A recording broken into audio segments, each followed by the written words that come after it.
It's your friends, your brother JR Teodoro, and welcome to Uy Ikaw video number 6. Okay, so today, before I start my script and rant, I'll do my best to make this as short as possible. But shout out first to my kids, Naira, Joshua, Raja. Hi guys, I miss you.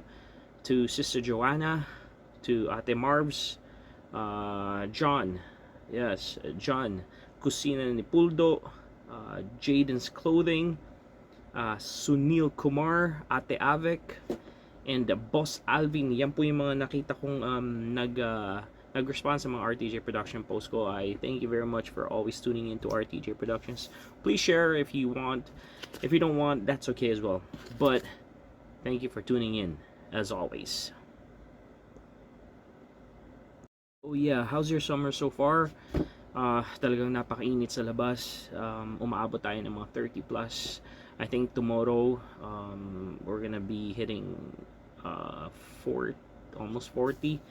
But let's get to the date first. It is the 13th of July 2026, and I'm quickly doing this Uy Ikaw video number 6 as quickly as I can, just like I said. Special thanks to EM Guy for always sponsoring this. If guys, if you want your customized shirt be done, look at the poster at the end of this video. Check it out. Alright, just like I said, please stay safe, enjoy this wonderful summer that we are having. But let's get to the joke time first. Special thanks to my friends who gave me this dad jokes card, and I'll say them, I'll share these jokes with you guys. It's as corny as I think it's as corny as it is, but I'm still gonna read it for you guys, okay? So, joke time, and here we go. How do you get a country girl's attention? How do you get a country girl's attention? A tractor. Get it? A tractor. Country girl, aren't you attracted to me because of my tractor? Get it? So let's get to the news as well. Shooting at St. Clair that happened, I think, yesterday, which was a Sunday. I thank God because none of my friends got involved in that shooting, because I believe it's Kuya Edmond and Ate Abek who were there. We friends have our own GC and we update each other almost daily. But when they shared that, I was like, wow, thank God. I always pray for my friends, so pray for your friends as well, okay? May God's hedge of protection be upon them all the time. So I thank God because they were safe.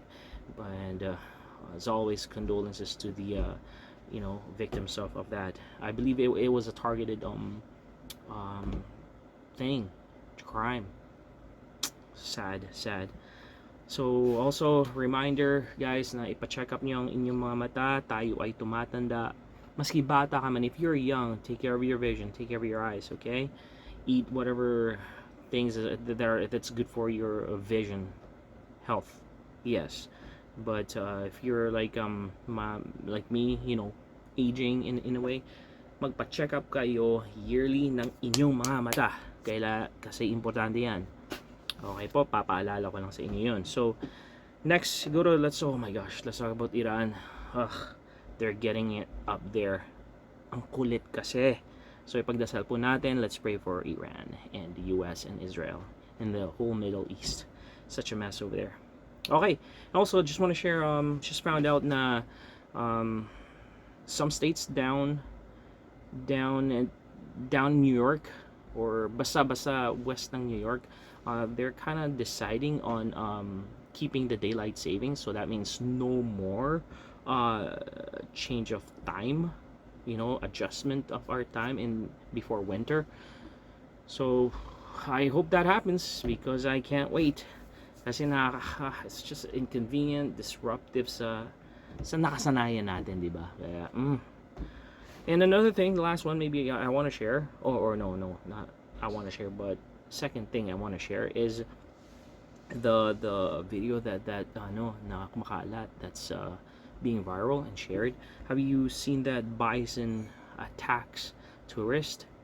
Oh my gosh.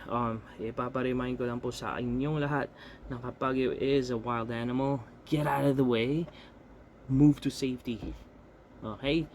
Itong so happen, itong dalawang tourist na to is nag-take ng picture, tas ang bagal pa maglakad, parang pagong. Ewan ko lang.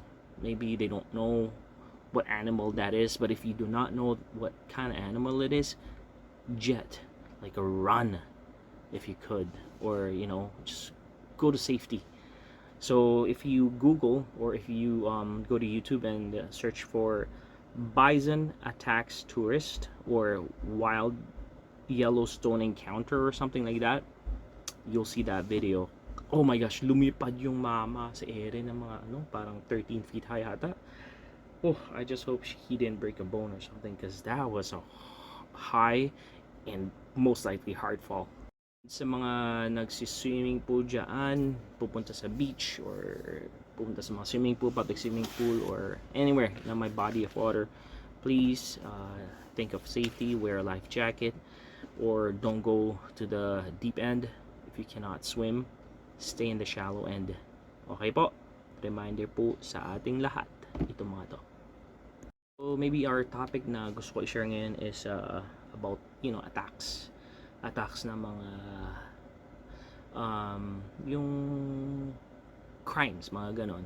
Kasi sa nangyari sa St. Clair, it got me thinking while I was driving, especially nung shinare nga ni Kuya Edmond na Ate Avek yung almost encounter nila. Buti na lang nakaalis sila agad-agad.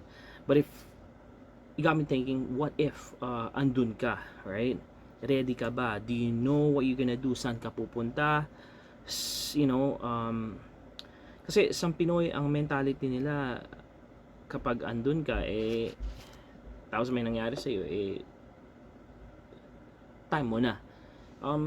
Again po, maging isip natin palagi na safety is important, at kahit nandun ka, huwag mong isipin na time na niya or time mo na.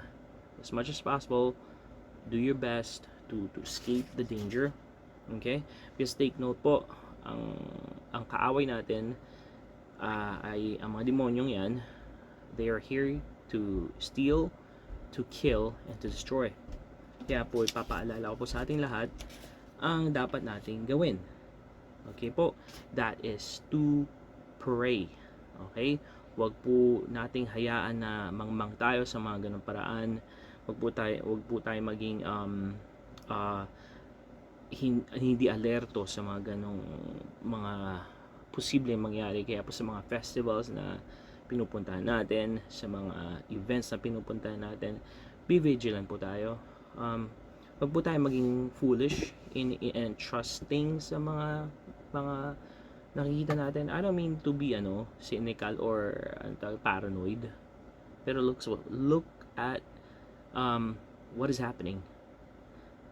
Okay po, so safety first po tayo. Maski may mga police around, maski mayroong marshals around, kapag andyan ng wiles of such attacks.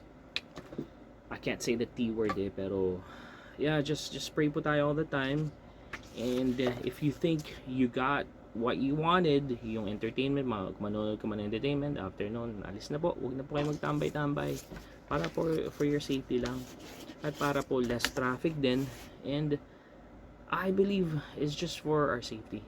Huwag po masyado tayong panatag. Hanggat alam niyo naman, hindi pa na truly na lilinis ang mga streets natin. So, yun lang po. Uwi ka ko. Thank you very much for tuning in. God bless you, and I hope to see you soon. God bless.